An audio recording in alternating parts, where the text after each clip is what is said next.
Hello there. Today I'm lucky enough to be in the Emporda region near the Costa Brava in southern Spain at the Perelada Hotel, and I have here some Finca Malaveina to taste. This is the 2012 vintage of that, so this is from the Emporda Dio. Perelada, an estate, castle is just up the road, with a 6th century heritage of winemaking, largely thanks to the fact that there was a monastery next to the castle where the monks made wine. The modern history of Perelada dates back to 1923, when Miguel Mateu purchased the castle and started renovating the winemaking facilities there. Today the estate is run by the 4th and 5th generation of his family, the Suqués, and they're the family that owned and ran the Hispano Suiza car making company and engineering company.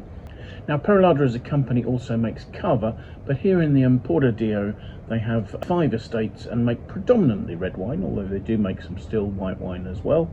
La Malaveïna is one of 5 properties that comprise the estate. It was first planted in 1996. The site is in a place called La Garriga, which is about 5 kilometers northeast of this location, and is in the Alt Emporda sub-region.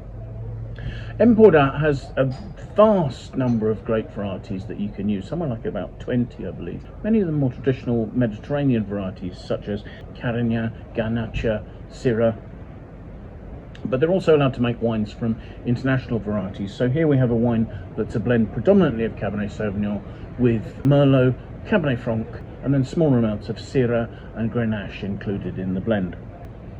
The site here has predominantly red alluvial clay soils.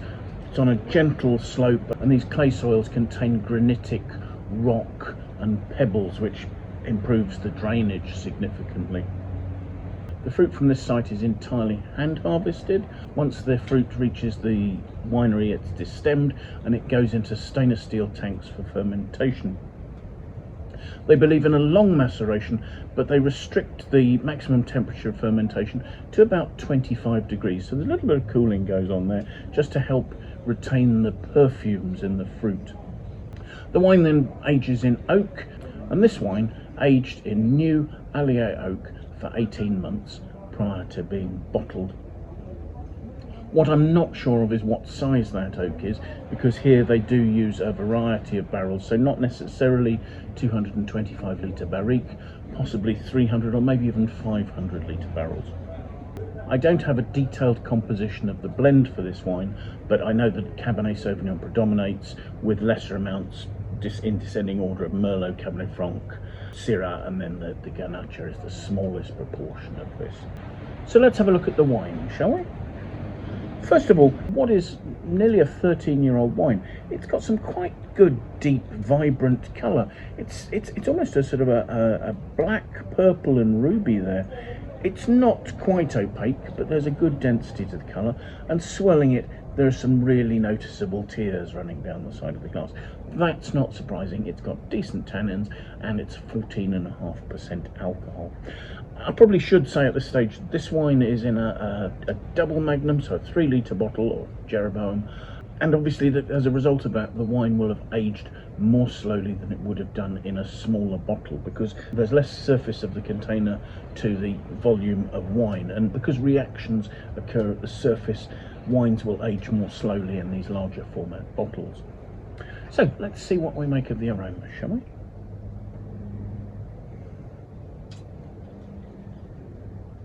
There really is a lovely, fresh, juicy fruit to this. I liken it to sort of really ripe, dark red plum and black plum. Over the top though, there's a dusting. I don't know whether it's auto-suggestion from the fact that this comes from a place called Garriga. I don't know what Garriga actually means in Spanish, but it makes me think of Garrigue. And in this, I'm smelling hints of lavender, rosemary, tiny amounts of fennel, those sorts of notes, which are giving me a suggestion of wild vegetation that I would assume you'll find growing close to the vines. There is quite a richness and a ripeness to the aromas, almost sort of moving through to hints of prune or rich licorice notes. So let's have a taste.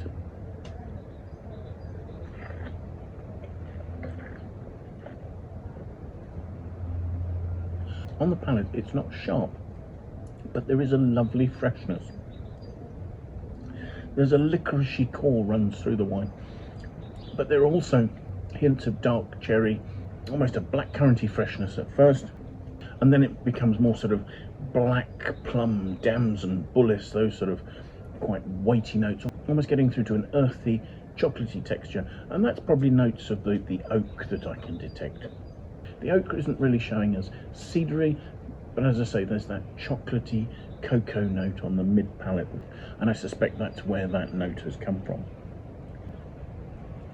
The freshness of the wine is making my mouth water, so there's a little bit of a contrast between the sort of the drying notes that are surrounding that sort of cocoa powder hint on the mid palate, and the juiciness of the fruit on the edges of my tongue where my mouth's watering, where I'm still getting black currant and juicy black cherry notes. Given the wine's age, its freshness is impressive. There's quite a bit of warmth coming through from alcohol, but actually the ripeness and the richness of the fruit is stopping that from taking over and being hot and unpleasant. Actually what it's giving is it's giving a warmth and a richness through across the back palate. The wine has some grip. That was what I was talking about with the sort of the cocoa-y note, but it's not becoming spicy or drying. The wine's got nice length and a really clean style on the finish. That juicy fruit is really enduring very well. I looked at the Wine Searcher aggregated critic score for this vintage of this wine and was a little surprised, having already tasted it, to find it only got an 89 out of 100. Possibly when it was youthful, the high alcohol showed a bit more, the tannins might have been a bit harsh, the oak might have stood out, and that might have counted against it. I think with age, possibly everything's settled down, and I think that the wine I'm tasting here would probably justify a score more like 90 or 91 out of 100. It's certainly an enjoyable drink, although it's 14.5% alcohol. The acidity's helping to keep it lively, so I'm not finding there's a problem having another glass. I certainly don't think the wine's tiring at all. I think it's currently at a nice stage of its maturity, and it probably has another 5 or 6 years age in it at least, if not more. Possibly though, if you're drinking this from a magnum or a bottle format, the fact that that will have aged faster will mean that its maturity is greater. I've actually been really pleasantly surprised by this. It's a very nice example of a quite modern style Cabernet Merlot that's aged really quite gracefully. So thank you so much for watching. I do hope you've enjoyed the video. I will leave a link in the notes below to the Wine Searcher website page for this vintage of this wine, so you can see where it's available near you and at what price. If you've got any remarks that you'd like to make about the wine, do please leave those in the comments box below. If you have any friends you think might like to watch the video, do please pass it on to them. We'd really appreciate that. And if you've enjoyed watching, do please make the effort to subscribe and sign up to my YouTube channel. And that way you can set yourself a notification and be alerted every time I publish a new video. Thanks again for watching, and I do hope you'll manage to make some time and come and join me for another wine tasting in the very near future. Till then, bye for now.